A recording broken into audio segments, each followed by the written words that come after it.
It's time for another episode of I Am Northwest Arkansas, the podcast covering the intersection of business, culture, entrepreneurship, and life in general here in the Ozarks. Whether you are considering a move to this area or trying to learn more about the place you call home, we've got something special for you. Here's our host, Randy Wilburn.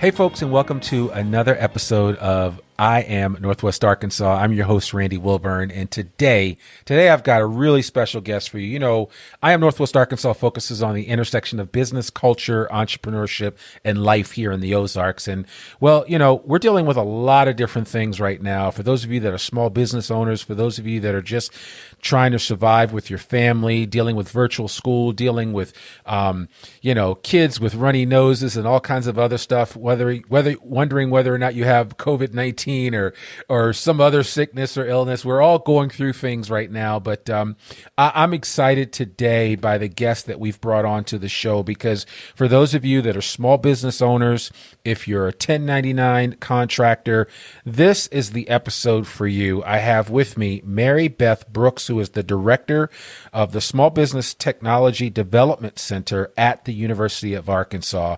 And I connected with Mary Beth probably back in March when I had her on a special episode of I Am Northwest Arkansas, where we did kind of like a roundtable of different leaders in the community talking about how we are going to get through this pandemic. So that was the third month of 2020, and now we're in the first month of 2021. And so we're still surviving. We're alive, Mary Beth. So I think that's a good thing, right? That's a really good thing. So anyway, it's great to have you on. And I would love for you just to kind of share. One of the things that we like to do is to know, our listening audience loves to know who they're listening to. And I'd love for you just to give us the quick Cliff Note version of the Mary Beth Brooks superhero origin story. And I know you had a previous life in banking and all that, and now you're giving back to the business community, small business community in a special way. But I'd love for you just to share with folks a little bit about yourself. Sure, I'd be happy to. Hey, thanks for having me too, Randy. I really appreciate it. It's great to be with you. So I'm Mary Beth Brooks, and I, as Randy said, most people knew me as a banker for a long time. I was a banker for almost 30 years. And tried to retire and had a pretty epic fail with retiring from the banking world. So I started my own business, trying to consult with I was a consultant for banks who were buying and selling banks and such. And then I ended up moving into a role at the University of Arkansas, and I'm just having a blast. It's so much fun.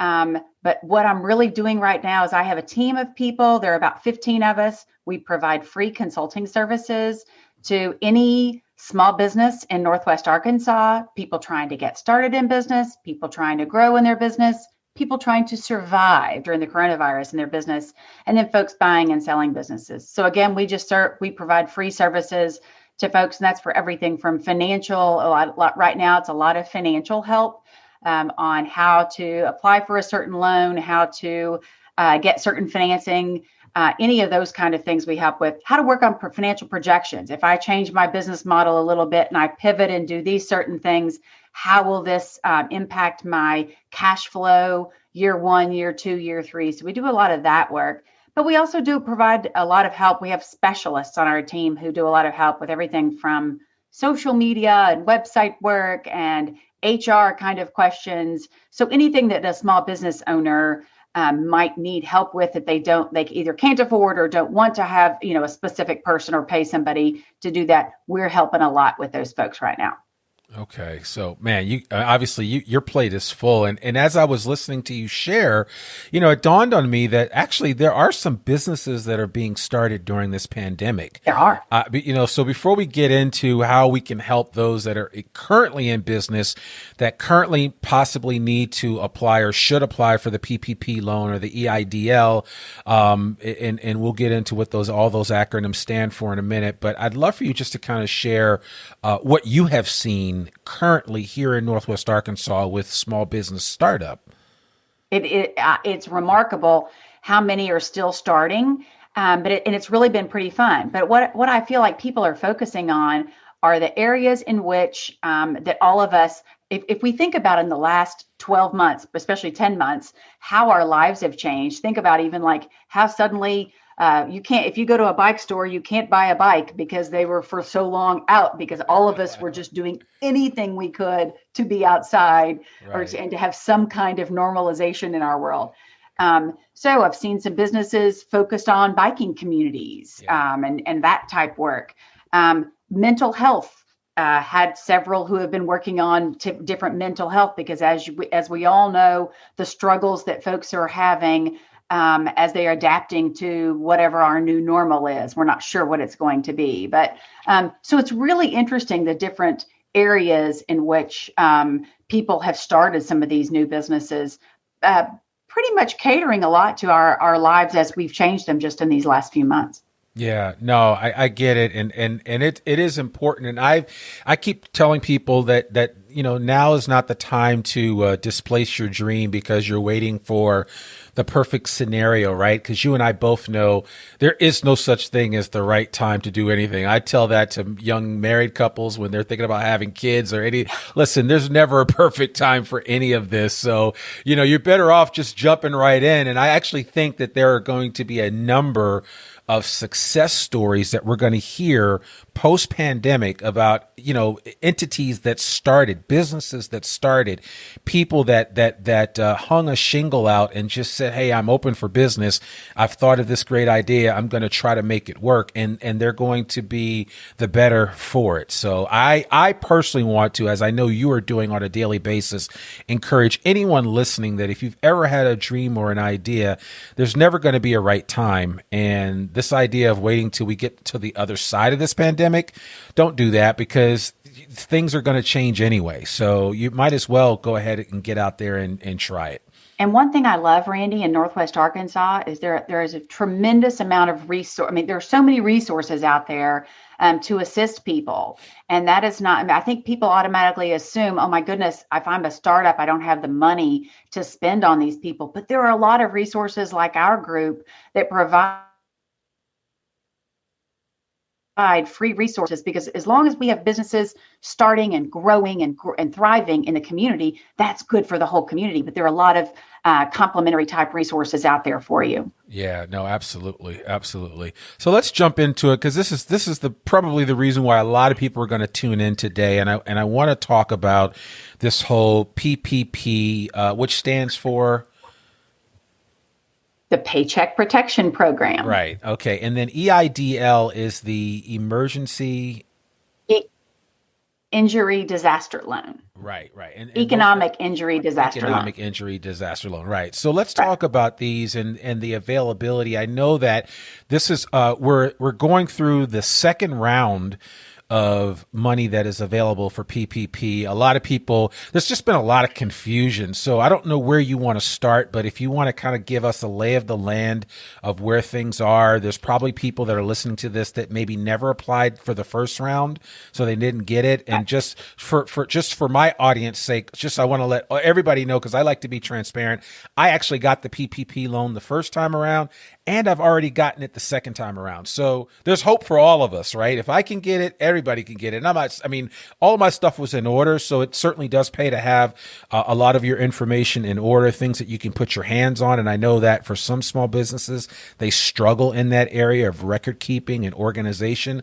But I know that's one thing that I have never struggled with, and that helped me to be able to do this very quickly. But I'd love for you just to kind of walk through the state of affairs in terms of where we are and what your encouragement would be today for those firms that have never applied for the PPP loan at all and don't think that they're eligible. Right. I think first thing is that there are, again, a lot of resources out there for you. And it doesn't hurt to apply. So the first thing I would be doing is make sure you're in contact with your banker. So let me give you a little bit of background. When Randy talks about the new PPP second draw loans, we can also, I'll talk a little bit about the first draw loans, but the PPP program really now allows certain eligible borrowers that participated previously that received a PPP loan, they can now apply for a second draw PPP loan, pretty much the same general terms as their first PPP loan. The second draw loan can be used to help. It's even a more expanded group of expenses that they can use. Primarily, most of my clients are using it to fund payroll costs, including benefits, or they're paying their rent or mortgage interest, those kind of things.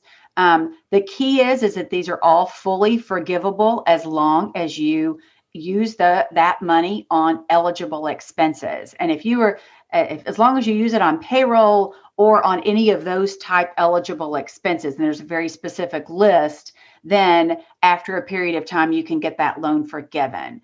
There are a lot of questions and rumors going around, and people are concerned that they can't get that forgiven.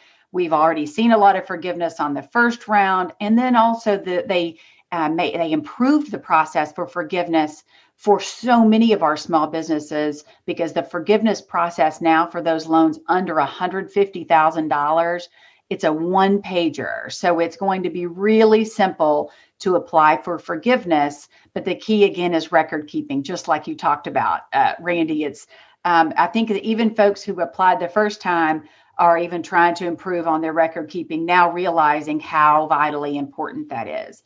But for folks like independent contractors, don't feel like you have to have already filed your 2020 tax return. You can even go back into bank statements and look at this info and get your receipts from the deposits into your business accounts.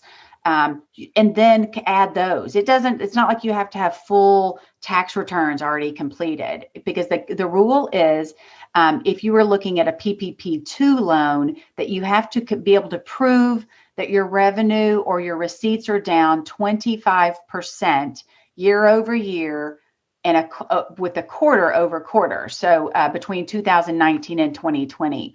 So many of our businesses, what they are doing, and independent contractors. So think of even a hairstylist. When they were closed for several weeks in April and early May. So if that person were to look at their quarter two, so April 1 through June 30 of 2019, and compare it to April 1 through June 30 of 2020, as long as their revenue during that time frame is down 25% or more, then they can qualify for this loan again.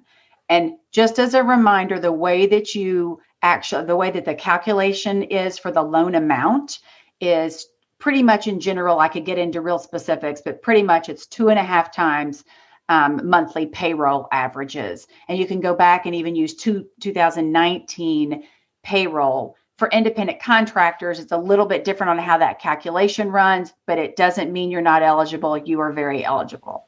Yeah, and I think it, which is why I've always told any of my friends that run a small business, run a payroll, even if it's just you, because yes, when you run a payroll, you're going to have all those records, and it's so much easier. I mean, it was a cinch for me to call my accountant and get the report that I needed to show what my payroll was for a period of time, and just submit that, and going through the process. And I will say, for those listening, I did already get my forgiveness letter.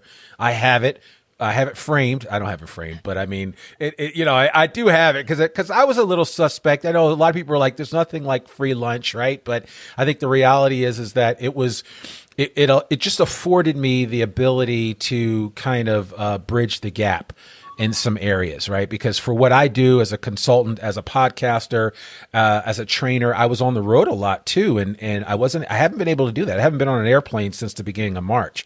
So I lost a lot of revenue. And then when I looked at my Q4 of 2020 and compared it to my Q4 of 2019, I was actually amazed at how much less I made this past year over the year prior, before the pandemic started. So people would be surprised if they can just get out, and even if you just pull that pencil out, sharpen it up, look at what your numbers were for, a 3-month period this past year in 2020, and compare that to the same period in 2019. And I think most of us will be surprised that there are definitely some differences. I agree. And almost everybody we work with on this particular project is the same way. Some who are surprised at just how significant that difference is. If they hadn't looked at it and paid that close attention, they thought it was maybe a 30% drop, but in reality, it was like a 50% drop. Yeah.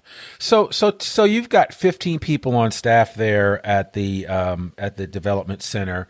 I'm just curious to know, how were you able to amass such a qualified group of individuals on your team there, right? And this is a chance for you to kind of talk glowingly about them, but how were you able to do that and keep your sanity in this process? I think it really helps that I've been around a long time.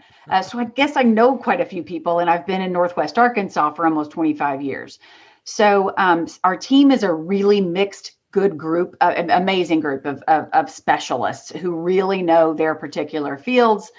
There are a few of us who are kind of the generalists. I am a real financial person. I was a banker for a long time. So most people call me a spreadsheet geek. I love those kind of things. And most people can't get too thrilled about a spreadsheet, and I get all excited about it. But then, we have like a group who does social media, and you can imagine during this time frame, a restaurant owner maybe who wasn't used to doing that much social media, or they, take a quick picture of the food and put it on their social media, but how important it was to get consumers back in their restaurants, that they needed to be able to show, hey, look. Here's a video. Here's what I've done. Here's how much we're sanitizing. Here's what we're doing to keep our customers super safe and healthy. And here's what we're doing to keep our staff happy and healthy, to get people to where they felt like they could come back in. So we helped with all kinds of social media with people. We have a group who we work with who does a lot of website work and review and analysis, just trying to help folks, because you can imagine there are a lot of retailers who are now, who are maybe brick and mortar, and who were doing 90% of their sales in their store. And as the pandemic lingered, they were trying to do more and more online sales. So trying to help folks beef up that kind of presence. And gosh, Randy, there were so many questions on human resources over the course of the last 9 or 10 months, as people were maybe having to put people on unemployment and then bring them back in off of unemployment. And then, heck, I'm a small business owner. I'm not going to pay a lawyer to tell me some of this. Tell me all these new requirements. When do I have to pay people if they're going to have to take off for 2 weeks? When do I not? So even our HR folks have been super helpful on all that. So we tried to provide a lot of free webinars and a lot of that kind of work. And then we record them, so anybody who couldn't listen when we actually did it can go back in and listen. And so there are a lot of the stickler details on everything from funding to certain kinds of social media and how to create a website and a lot of that kind of work. So we're doing what we can, but the team is amazing. And a lot of times what we'll do is we'll talk with, if we have a new client come in, we try to address that initial need and request, and then figure out who else on the team could also potentially help.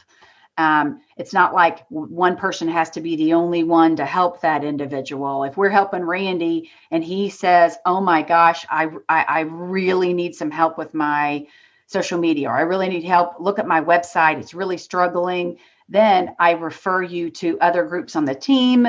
And we continually are talking to where we can provide you with multiple kinds of services. Wow. Okay. So I love that approach, because it sounds like you guys work as a committee and you kind of help each other out and step in where needed with the different expertise that you have on your team. So yeah, because it's not like, at my age, I'm not the social media queen. I'm not even on. So that's not where I'm going to be helpful. But I have the people on our team who are super. Who are spectacular, have grown their own businesses by strictly by social media. So it's a really, I just know when to refer, because I know which areas I'm not as great at doing, and I can let other people answer those who are the experts. Yeah. So granted, the pandemic has kind of made you guys the darling in the community in terms of resources. But what else have you guys done to get the word out that you're here to help people? Because I know a lot of people, I didn't know about you guys before I got introduced to you, and I consider myself pretty well read, I know know a lot of different folks, but when I heard about the breadth of services that you offered, I was like, oh my gosh, this is like amazing. And I had no idea. So, I mean, what have you guys been doing to get the word out so that people know who you are? We do as much as we can media wise and with you guys and with podcasts and, KUAF and some of those, different audiences to try to reach people. But at the same time, I admit our bread and butter is just working with clients every single day. I mean, I will spend right now, I'll have sometimes 7, 8, 9 hour and a half long meetings in a day over Zoom. And the good news is that I can then with Zoom, I can just crank them out and really work through people's problems. So it's tough to spend a lot of time out promoting ourselves because, but so the majority of our referrals come from clients. Okay. So if Randy's a client, then he's going to say, wow, he'll tell his best 3 friends who also run businesses or are considering getting into it or starting a business. And then they come to us and go, hey, Randy mentioned that you might be able to help me. The majority, it's really funny, usually say, what's the catch? Because, for, complimentary or free or anything like that sounds like there's no way that's too good to be true. But, we're all University of Arkansas employees, and it's an outreach program. The University in Fayetteville is the land grant university. So the chancellor feels really strongly about giving back and making sure that we're doing everything we can to improve our communities. So, but we have grants. We have a grant from the SBA. We have a really good grant from the Walton Family Foundation because everybody really believes in what we're doing, but also what kind of services we can provide. Because if our small businesses don't survive, then the community really, really deteriorates. Yeah, no, you're absolutely right about that. I want to go back because you did mention something about service companies, and I know that I have a lot of friends that own restaurants, or like Matt Cooper, who used to be the chef at the Preacher's Son. He's about to start something new, and Hannah Withers, and so many others. And I feel their pain because there are a lot of service workers that are still unemployed. Some of them are even dealing with food insecurity. What success have you had specifically helping service companies, i.e. restaurants and others that are serving our needs on a daily basis? So that answer is twofold, because I think of when you mention Hannah Withers, you think about what Hannah has done in the midst of owning a couple of shops that have struggled only because, having Maxine's and having Leverett Lounge, it's tough. Right. I mean, restaurants in general have struggled, and you have maximum capacities, and you have to have them 6 feet apart, and those places are tiny. And but what did she do in order to combat all this? Oh, she makes it to where she's making sure that her people are feeding other food insecure restaurant workers. I mean, so it's so cool to see in the midst of some people's despair, how they then somehow or the other conquer by helping everybody else. So as far as the really fun side of it, for a lot of us, it's like, wow, to see people like that, turn it into something really positive. But restaurant owners, have a near and dear place in our hearts. I got to admit. I mean, if you have a community that doesn't have good local restaurants, it changes everything. So one of our team members, her name is Catherine Corley. She oversees what we call our restaurant forum. So she has a call and has since the beginning of April. So she's going on several months worth now. Every Monday at 2:00, every restaurant owner can participate, and they have a call, and it's been a really interesting. So they'll be on a Zoom call, and maybe 30 different restaurant owners, competitors to folks right down the street to somebody from a county or two apart, are all on there. And it's been really helpful for them, but it's also been interesting and somewhat cathartic to them to be able to relate to each other. Because it's one thing when they're telling you and me, wow, this has been really hard. But when it is the owner of one restaurant and the owner of another restaurant, they know what each other has been through. Yeah. And some of these folks didn't know each other. As a banker, I knew who my competitors were, and I knew them well, and we would get together and we really understood, and we could reach out to each other if we needed them. But a lot of them didn't know each other. Now a lot of them know each other. They're on a call every single week, and it's been interesting to see how that restaurant form has evolved. The beginning, it was all about pandemic funding. They were closed. When could they reopen? That we would have like our epidemiologist on a call, and we would have our lawyers on a call to try to help the restaurants decide how they were going to reopen, their full strategy, what they were going to require their employees to do, what kind of sanitation procedures, all those kind of things. Then it evolved, and also the pandemic unemployment, as they were putting people on unemployment at times. Then it evolved to reopening and how they were best strategy. Then it evolved to, and it also was, I can't get my folks back off unemployment. Then it evolved to, oh my goodness, people are starting to test positive. They've been exposed. My hostess got this. My back office did this. And then helping them navigate that process. We move into the fall, and it was all about, okay, like for restaurants in Fayetteville, for example, we would have the local city folks on the call with us to help them with with Aura and the outdoor rec area to help. And the city folks were actually super helpful to our restaurant owners, saying, well, have you considered maybe if you take out the back parking lot and you do this, this, and this, then you could participate. All the way into as it got a little bit colder, and all these folks are searching for outdoor heaters because they're just trying to keep their people warm. And then it was hard to find outdoor heaters, and we were trying to help them source heaters. So but what's been fun is, as you know, if one restaurant has a fire in their kitchen, that the others are diving in trying to help, because now they're really getting to know each other. And when you hear it from another owner, it's been super helpful because then they can really relate. So I feel like with restaurants, I admit we have a near and dear place in our hearts for them. Probably because I eat too much and love my local restaurants.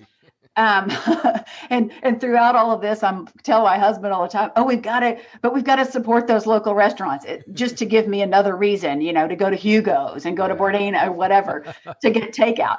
So there's no doubt it's been a struggle. But then the good side of it is, and I can't tell you by name who it might be, but at one point in April, I remember he said to me, I know you can't charge me, and I'd pay you whatever if I could, but what's the one thing? And my son happened to wander in as we're on a Zoom call, and my son was like, hey, you own a certain restaurant.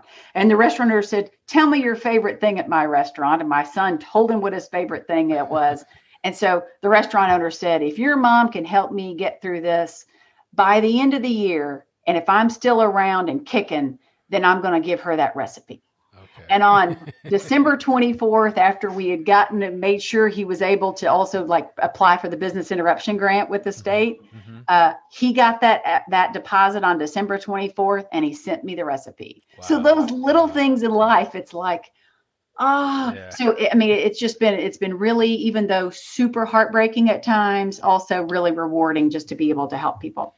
Yeah, and it really is, because I think it's just two things at play, right? It's human emotion and the human spirit that are really fundamentally at play here. The human emotion, the up and down of, man, am I going to be able to open today? Am I going to be closed today? Is an employee going to get sick today? It's just up and down. And then the spirit is just that ability to not give up, the fortitude, right? And I see it in, the commentary that I've read from Hannah Withers on Facebook and all, and I can feel their pain. Jeremy Gothrop and a bunch of other restaurant owners that have really been through the ringer this year through no fault of their own.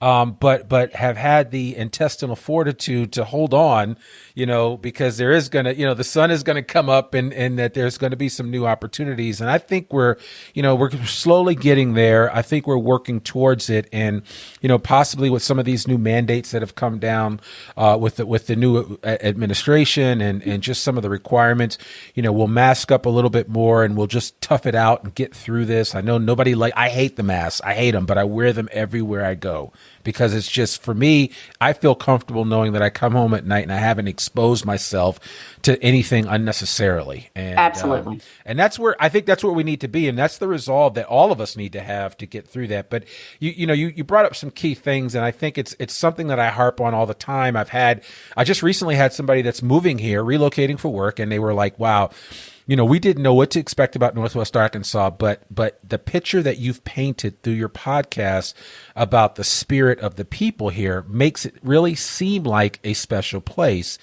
And I had to agree with that sentiment because that's actually how I feel. And when I talk to people like you and Tyler Clark from Single Parent Scholarship Fund of Northwest Arkansas and so many other individuals that are reliant on the goodwill and the giving of this community, it's not that we expect to get it, but it's that there are always people here willing to give a hand up, not a handout, and there's a difference.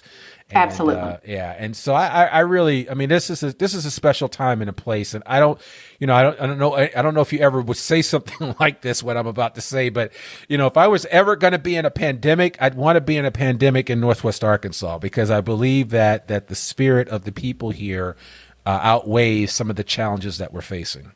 I wholeheartedly agree, Randy. One interesting addition to that I've seen is, when a lot of those, where you brought up restaurants, when those restaurant owners, bar owners were so down, their biggest concern was never their savings account, or it was their employees, and they were just missing their customers. They were missing seeing some of those folks every single day or night. So, and then it was also fun to watch some of them as they, as I would reach out and go to Boca in Rogers, and I would or wherever just to show my support. Right. But to go in and see Mark Rohrbach have his kids and his partner and his partner's kids were pretty much running the entire thing, because he had to just be doing to-go food. Yeah. And but when you talk to Mike Rohrbach now, because his biggest concern was his employees, but he needed them to be doing one thing, and he was paying them, but to keep them safe was paying them. But then he was just having his family and his partner's family, and they were running everything, doing the cash register, taking the phone calls, cooking the food, doing it all. And it's like, wow, the grit that these people has been amazing. And I'm sure they probably don't want to look back at it now, but I bet in another few months, they're going to look back and go, well, there was some positives to that time. Yeah, no, absolutely. There are going to be television shows, there are going to be movies, there will be plays made about and books written about our experience during this pandemic. And we've seen every strata of the human condition throughout this pandemic, and certainly there have been a lot of shining examples of what could be, and so I'm thankful for that. And for me, the glass is always half full, and I know that you guys bring that mentality and attitude to everything you do with your organization. So I really appreciate you guys serving this community. Is there anything? Any final thoughts that you want to leave with our listeners, especially those that might be on the fence about doing this? Say it's somebody that has not applied for anything and just feels like I just couldn't qualify for it. What would you say to them? I'd say call our office at 479-575-5148. Again, everything we do is complimentary, but the other really, and we can help guide you through a lot of that. Reach out to your banker. Almost a lot of your listeners, if they have any kind of business or consider, they at least have a bank account. They can reach out to their banker, and the banker can guide them through it as well. A lot of these loans you have to apply through your bank anyway. Others, though, you apply online through like the SBA. We can help with a lot of that, but there are a lot of resources out there. Don't assume you don't qualify, because it can't. All it can hurt, all the time you're wasting is even if you spend the time, gather the information, and you get rejected, it's not like it's the end of the world. You are no worse off than you were the day before. Right. But as you can attest, a lot of the banks are really doing a great job with this, and they've even improved the process from last time, and they know what they need, and they're doing a great job with it. And that can really make a difference in survival, especially as we're in this first quarter of 2021, when everybody's not really sure how February and March are going to be. that's what this money is for, I feel like, to kind of get a little bit further along to that end of that tunnel, and that this money can make the difference. Yeah, and I'll just give a quick shout out, a quick plug to Gary Head and Signature Bank and his team over there, Megan LaHaye, who's been kind of my personal banker through all this. She's been amazingly available morning, noon, and night, taking my text messages on the weekend, answering questions. And I've said this before on this podcast, relationships are really important, especially your banking relationships. And I know a lot of times we're a little bit more casual about that, but my grandfather taught me when I was a child why it was important to know your bank manager, to know the teller, know them by first name, treat them with dignity and respect, and build a relationship, because you never know when you're going to need that. And that stuck with me from a 6-year-old kid. Of course, I wanted the lollipops when I went to the bank, right? Because about the dum-dums, that. yes. Yeah, the dum-dums. But man, those lessons have served me well and continue to do so through my 51 years of life. And, and I just, shout out to all of the hard workers at all the banks that are, working overtime and really carrying a yeoman's task to get this done. They really are. They are working so hard, but you got to understand from their perspective, I really feel for them, because people right now need the money. So, and they're so anxious and want to make sure, because last go round of PPP, the first round, that money went pretty quickly, and then it came back, and then they refunded it and came back. This round intentionally is more catered to smaller businesses, because the max loan amount is $2 million versus $10 million. So the money went away really quickly with the old one. This one is really catered to that. But the banks are doing the very best they can, and truly working around the clock. But understand, so many of those customers are just begging for all this information and thinking it's a slow turnaround. But really, in reality, they maybe haven't heard back in 14 hours. Mm-hmm. So they're working as hard as they can. I deal with a lot of the bankers just because I knew them as a banker for so long. And it's a really yeoman's task to be working as much as they are, trying to get money for people. Yeah. Well, listen, I appreciate all of them, and I certainly appreciate you, Mary Beth Brooks, and for taking time out of your schedule just to share with our audience here at I Am Northwest Arkansas. We always want to keep our folks abreast of everything that's happening, and all this information today, I think, is going to be very helpful. So thank you so much. Absolutely. It's great to be here. I do have one question for you. In all of the craziness and hullabaloo of everything that's going on right now, and hullabaloo, I know that's a word, but what are you finding to kind of quiet your mind when you're not busy doing this at such a frenetic pace? Are you reading? Are you binge watching Netflix? I'm an exerciser. Oh, I don't look like it, again, because of eating at all of our local restaurants so often. But I am an early morning extra workout person, and I need my gym type community, and it might be outside and it's all socially distanced, but I need that accountability. And that's what gets me going really early in the morning. Oh, I love that. That's great. Well, that's good. I'm sure I'm always out on the trail every morning, and I'm really thankful for having the Greenway right behind our house, because we take advantage of it, and we know almost every inch of it around in our neck of the woods. So very thankful for that. Well, Mary Beth Brooks, thank you so much. You gave us the phone number. If people want to email you, what's the best way for them to contact you? They can reach out to us. sbdc@uark.edu is our general email address, and my email address is M as in Mary, E as in Elizabeth, Brooks. So it's MEBROOKS@uark.edu. Perfect. Well, we'll make sure everybody gets all of this information. It will all be there. It'll be available in the show notes. If anybody has questions for me in terms of my experience going through this, because again, I know sometimes we don't do something until we see somebody else do it. It's not as bad as you think. So trust me when I say it. When I first heard about it and all the requirements, I was like, oh, this is just a headache. But it was much easier than I thought it would be. And then, of course, having a good banker really helps. So I hope all this information was helpful for you today, and that you take it and act upon it. Don't just sit on this information, act upon it. There are some of you that are listening to this that might be 1099 contractors that would be eligible to do this.